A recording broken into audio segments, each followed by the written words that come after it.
Hello, hello. Welcome to Rise Up CX Talks.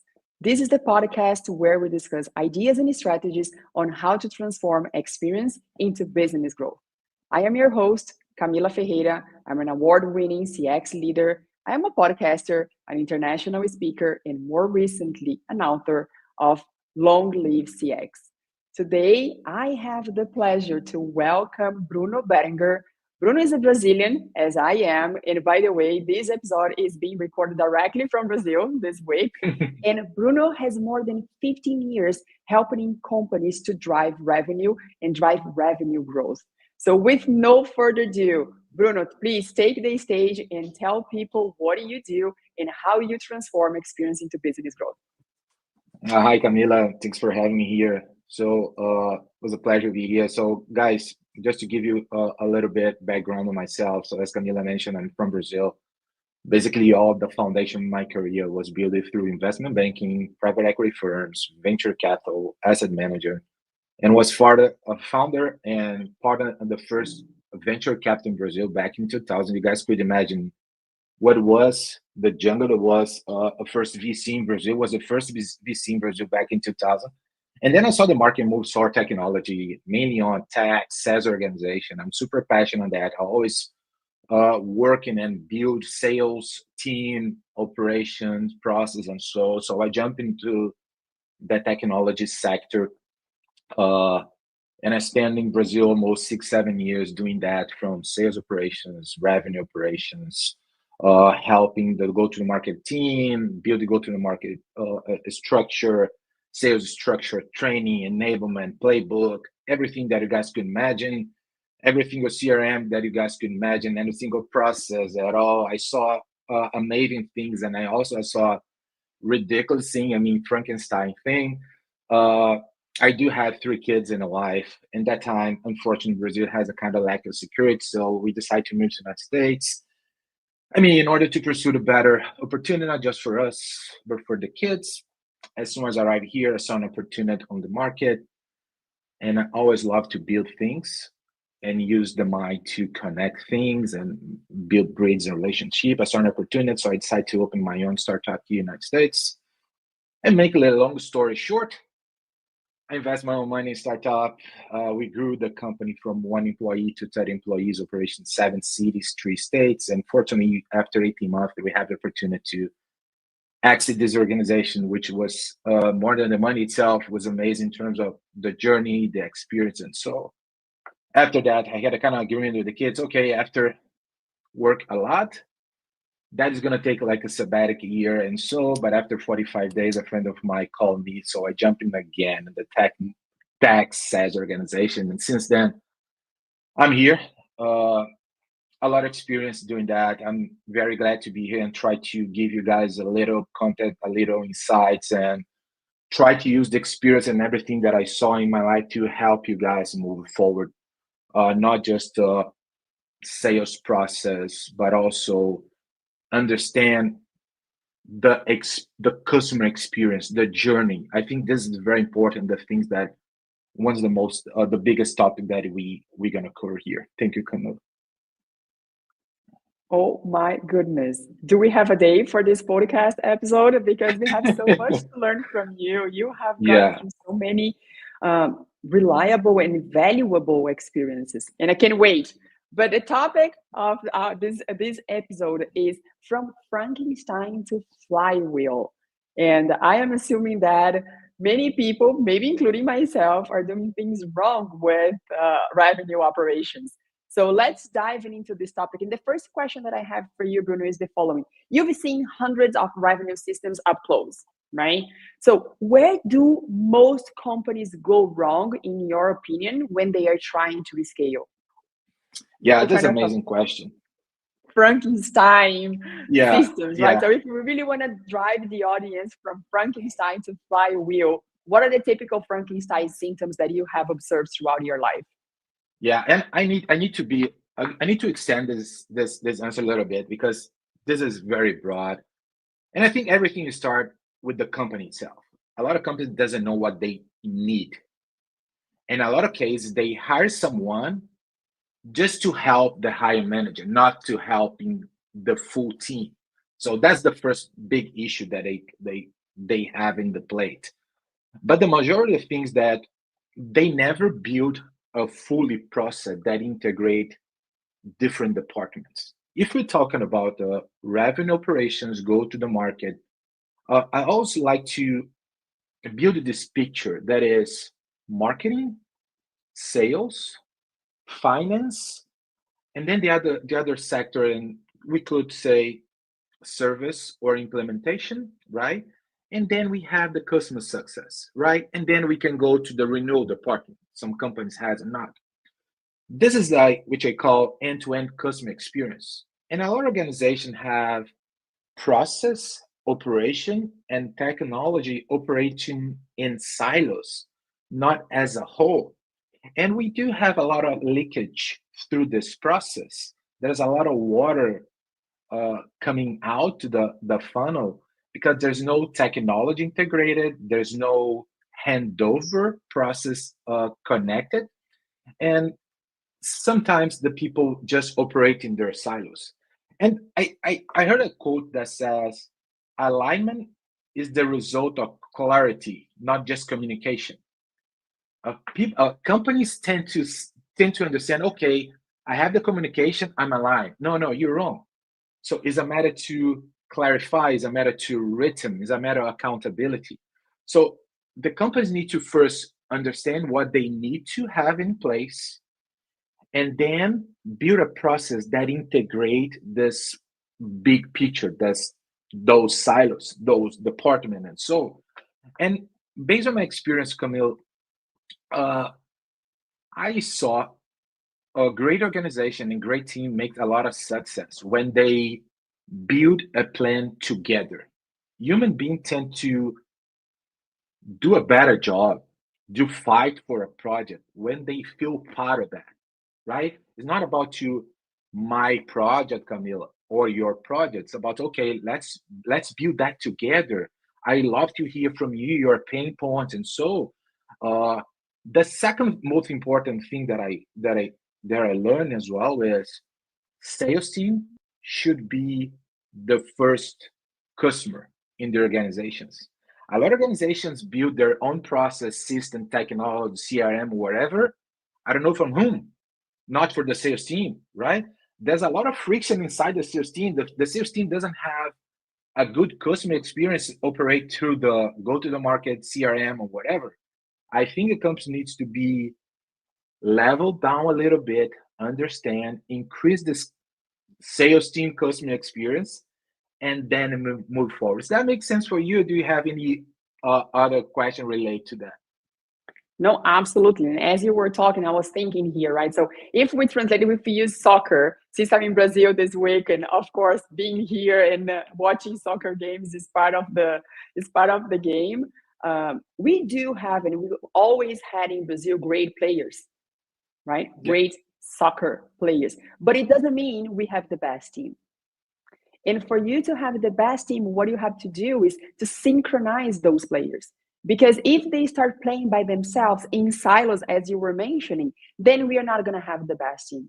That's what I was thinking when you were explaining how organizations hire people to solve one thing instead of being part of a bigger ecosystem. Because at the end of the day, those things must be interconnected, right? Yes. There is no Yes. way Right. to succeed if every single person is trying to do things by themselves. We gotta be in sync, and we gotta be orchestrated by something that is a bigger, which is the mission, the goals that we are trying to achieve. So yeah, I think that to the audience here, if you are trying to go, if you think that you are managing a Frankenstein today, for you to start having a flywheel, we need to start connecting the dots where people will go after the shared goal instead of their own KPIs.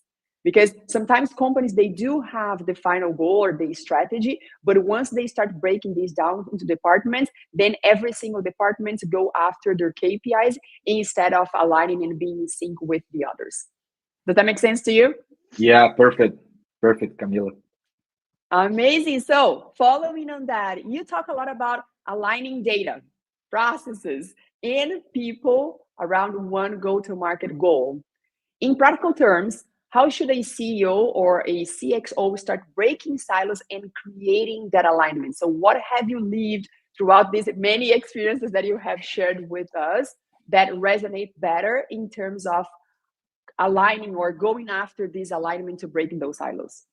Yeah, yeah, this is great. I think the most important part of that process, having the right people in the right place, have a nice process that could remove the friction through the department, and also use technology to help gain efficiency through this process, right? But it's very important to define the process, understand the pain points, understand what you want to do, what is the gaps that you have, and also what do you want to achieve. As I mentioned, and I saw a lot of organization doesn't understand what they need, and they do believe that the rev ops or the sales operations, they're just a firefighters. So they're kind of reacting a department instead of be more strategic one. So I think that's the big gap that I saw in the market right now, because this is a game changer. As soon as you change this concept or of revenue operations, sales operations, in fact, the organization, you start to changing the way that the company works, and also the revenue is going to be just a result of that. Uh, Very important thing as well, Camila. A lot of organization are never trying to simplify the process. They always try to add technology, add more complex stuff instead of, okay, let's be more innovative over here. So let's try to make the things simple. And when I say simple, it's not less efficient. Instead of that, is we're gonna gain efficiency.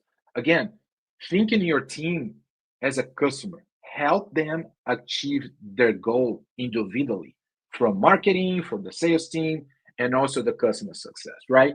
So, and it's very good to talk about this journey, because I think that's the point that I will talk a lot is understand the customer journey, understand how we can help not just our team, but remove the friction through the customer journey. Because I think at the end, everything organization wants to sell more, sell fast, sells in a higher ticket, right? So this is amazing.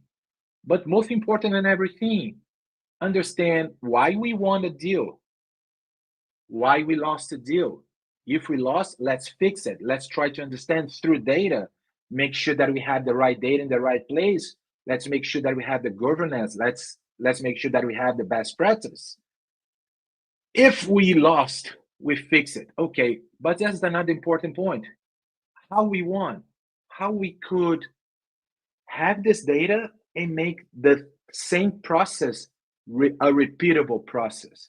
Okay, let's understand the data, let's understand the insights, the trends, and try to make that again, try to do that again. I think that's the beauty, and that's I'm super passionate about sales operation and revenue operations, because this department, this kind of team could help a lot, and a lot the sales organization, the sales team, and also as a consequence the revenue. But we need to stop to see the revenue operation as a firefighter fixing CRM gaps and issues. Okay, this is a part of the job, but we should think in the bigger picture. You know, okay, how we can sell more, how we can sell faster, how we can sell instead of 10,000 ticket, 100,000 ticket, $1 million ticket. In that way, we're gonna grow. Just a last point, and I was talking about good data, good process, and so at the end in the board meeting, there are just one questions: our forecasts are on the target or are not? I am in the target or not? Remember, the forecast is just a consequence or a good pipeline. Okay, or like data quality pipeline, a very good pipeline. The pipeline is just a consequence of our daily activities, data input, in and out, trashing in, trashing out. And so I always try to raise the importance to have daily activities in order to become a weekly activities, in order to become a monthly results. And as a consequence, we're going to have a better forecast. Because a lot of organizations, they're just focused, okay, there's 2 weeks to close the quarter. Let's speed up. No, no, no. You should speed up in the first week of the quarter, not the last week of the quarter. So yeah, I think we have a lot to talk, Camila. I'll give back to you. Otherwise, I'm gonna steal the meeting. The episode is yours, don't worry. But I like it what you said very much. And coming back to my kind of a soccer team example, right? Everything starts with us, of course, hiring the talents. So the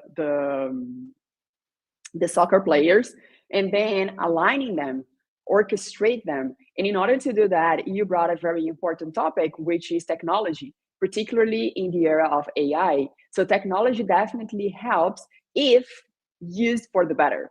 Yes, Because yes. if we start stacking technology, then instead of becoming more efficient, we become less efficient. And that's the tricky part that leaders must be very much aware of. You bring in the talents, you align them, you orchestrate them, you bring in technology that will not only help you to be more efficient, but will also give you data to make the best decisions for your team and for your business. Right? Yeah, Have hundred I percent. summarized this in a good way? Yeah, 100%. Fantastic. But Bruno, I like kind of sharing real examples. So throughout your career, your professional life, do you have an example of when you stepping into a organization or in your own startup that you realized that you were dealing with a Frankenstein and you decided to make it or transition from a Frankenstein to a Flywheel? What have you done? Yeah, I think it's important, and that's part is a matter of people. I think put right people in the right place and build a plan together. Uh, and just to try to clarify the define of Frankenstein. Frankenstein is happen when you start to building system without have the end goal in your mind. It's like the same that you go to your market, you buy a Lego box, and you start to build a Lego without follow the manual, right? At the end, you're gonna have a different picture that you bought. This is a Frankenstein uh, type of process. A flywheel is the way that happens when you combine in the big plan different departments and you kind of implement the extreme ownership culture. And when that happens, everybody feels part of the plan. Everybody is willing to help and fix the things that always things to be fixed. So let's be very honest over here. That always a fire on the corner of the room, but we need to do that, come back again, fix it, and improve it. I think it's about it to the people's will to make things happen. And talk about that, Camille. I think we could have a look to because for me, I was thinking the other day, it's for me doesn't exist B2B or B2C anymore. So we have to stop thinking about okay, business to business or business to consumer.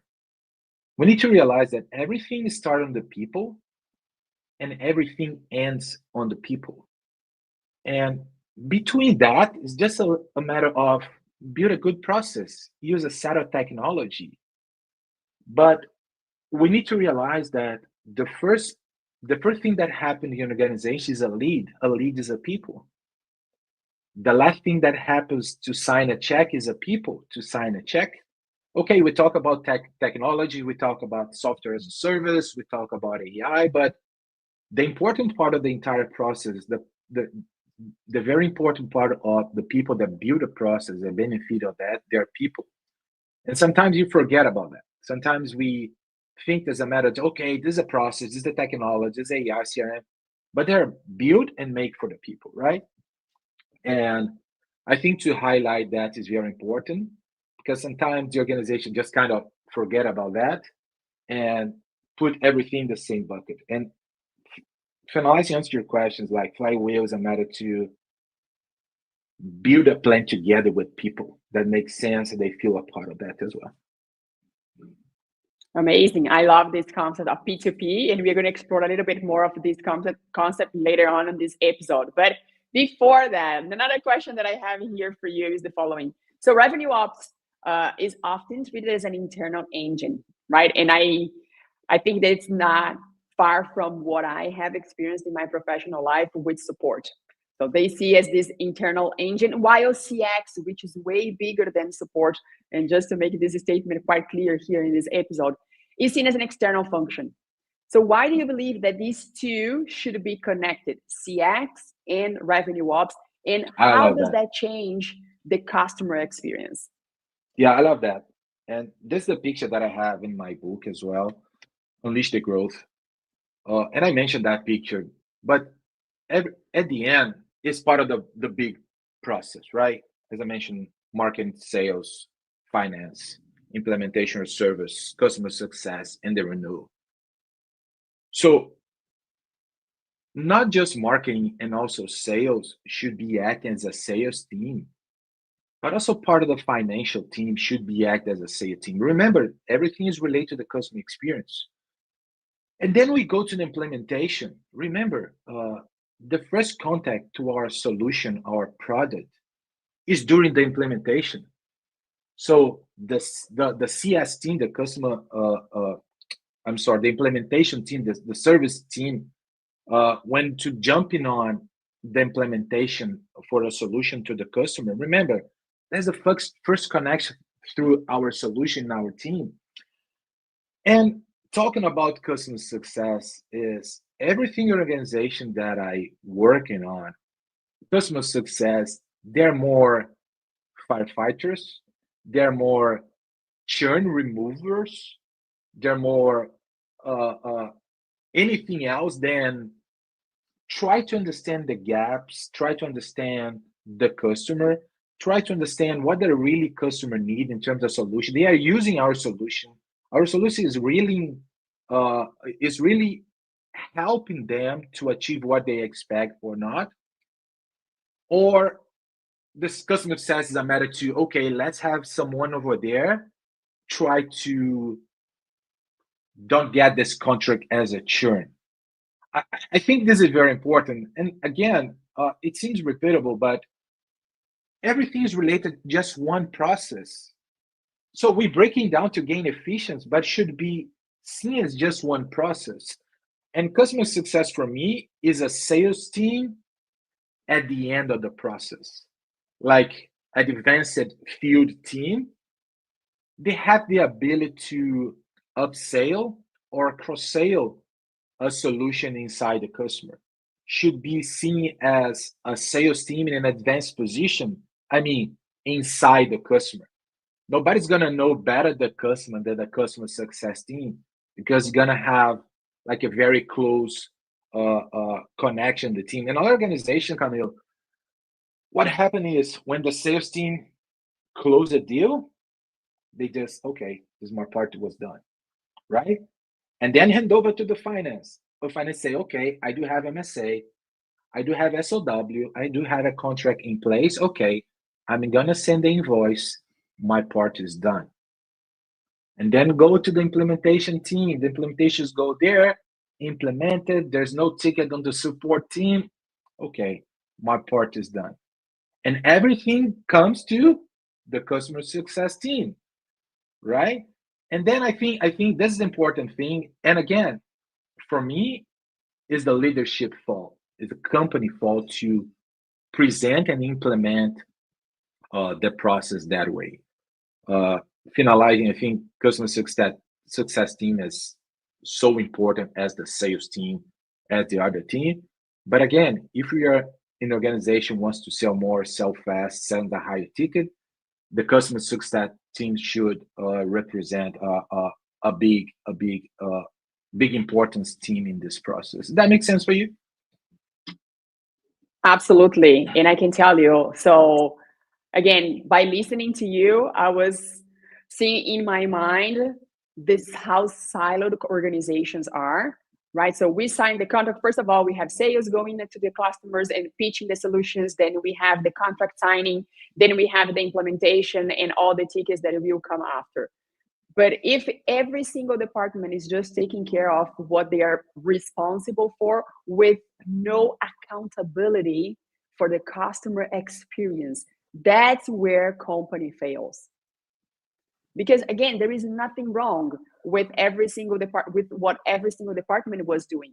Oh, I'm responsible for contract signing. Fantastic. I'm going to go ahead and sign the contract. I'm responsible for handling the tickets. Fantastic. I'm going to go ahead and sign the tickets. And most likely, the performance of those departments are being assessed based on what they were assigned to: handling tickets, signing contracts, and so on and so forth. But at the end of the day, who is actually taking care? Who is actually accountable for the client experience, the entire client experience, from pitching to tickets? And that, to me, is what customer experience. It's this ecosystem that we create where every single department, regardless of doing what they are responsible for, they are all accountable for the client experience. With that, we break all the silos, and we have a flow for that particular merchant journey with the organization. Does that make sense Yeah, to you? 100%, Camila, 100%. Fantastic. So if that is true, right, which is, we know, so if a CEO is listening to us and wants to rebuild their revenue machine, where should they start on Monday? Or if not Monday, on Friday, tomorrow? What would be the first lever to pull, in your opinion? People, right? At the end, we're gonna end with people. Okay, technology is gonna help us a lot. Uh, but I saw a lot of companies giving more importance to the technology instead of people. And when I say people, I'd like to come back a little bit and say, okay, companies talk a lot about culture, right? But a lot of companies doesn't understand what culture means. Culture means that what is the average consumer behavior inside the organization? This average builds a culture. And when we talk about people, it's very important to hire not just the more qualified guy to the place or go for a place, but hire the good fit that's going to benefit the company culture as well. So when we're talking through the process and CSO or CFO or CEO on this journey, let's make sure that we have the right people in the right place and use the technology to help them become more efficient. Also, very important to have the right data in the right place in order to try to collect this data, visualize, manage, and acting or reacting, mainly not reacting. Let's be more strategic and just acting. But again, I mentioned that previously, there's no more B2B, B2C, it's about P2P. And when I say P2P, it's not just inside people to the customer people, but also inside organizations. Well, you mentioned very well that there's a marketing department, there's sales department. There's a lot of fighting against, okay, I generate a lot of leads. Sales team never close the leads that I generate. They're always complain about that. Same from sales to marketing. And so on and so forth. So the organization needs to work as a team, as you mentioned, as a soccer team. And I'd like to use this kind of strategies. Okay, let's build one process together that benefit every single department, that benefit us as a team, as a whole, as a company, in order to remove the frictions, in order to improve the handovers.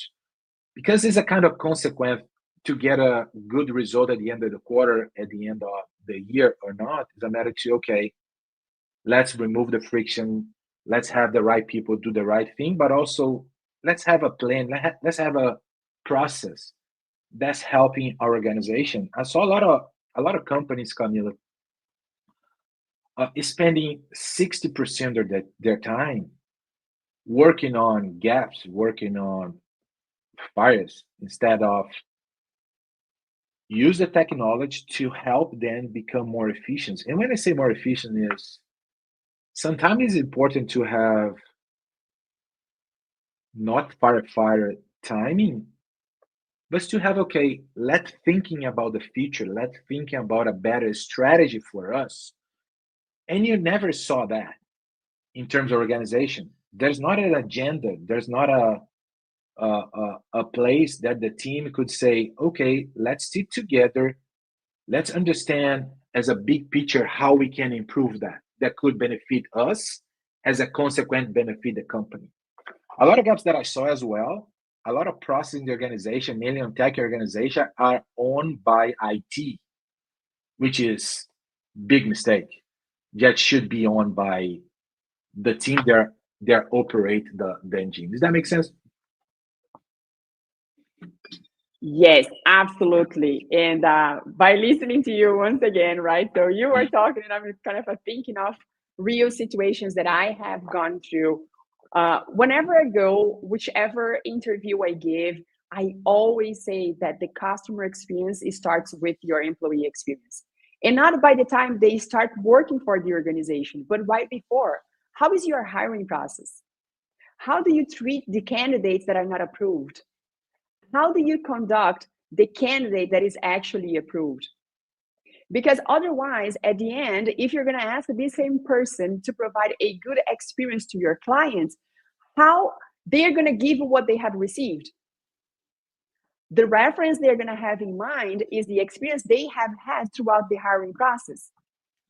Were you timely on providing feedback? Did you keep that candidate up to date with the process, the steps of the hiring process? How did you welcome that employee in the first day at the organization? If you expand this to your clients, it's the same thing. So do you keep your client up to date with the issues or innovations that you are driving in your organization? How do you conduct that clients throughout the journey? Because the journey is quite clear for whoever works for the organization, but for the client is something new. Most likely this client is either starting a new business or coming from a previous experience where the journey was different. So you can never assume that your client knows how that journey will look like. Right? So I love this concept of P2P. And I would love that the audience that is listening to us really kind of take these into consideration, because it's not B2C or B2B or a mix of the two. No, it's definitely P2P. How do I treat the people that work in this organization and those that haven't come to this organization yet? How do I train these people? How do I set these people up for success? And I remember in my last employer, when I joined, my main mission was to transform support into a sales machine in a way that support would be very well recognized across the industry in order to become a sales tool for us, right? And once I joined, I was like, okay, let me see how is the satisfaction level that I have with the employees right now? Because before I start surveying clients, I really want to survey the employees. I really want to make sure that I'm providing them a good experience, because we are like mirrors. Once we have a good experience, we're going to mirror this to whoever else is in front of us, regardless if it's at home, if it's at a company, with a client, doesn't matter. And that's exactly what we did. So I love this concept of P2P. So people that are listening and watching this episode, let's take this for real, because it's definitely what leaders should do. Yeah, 100%. And Bruno, you won't believe me, but this is about to end. Oh yeah, fast, right? I told you right before this episode that time will fly, and it definitely did. But before we wrap this up, you have mentioned throughout this episode one of your books, but I know that you have the second one just coming out of the oven. And I also want to give you the chance to tell the audience how to find it. So please tell them about your books.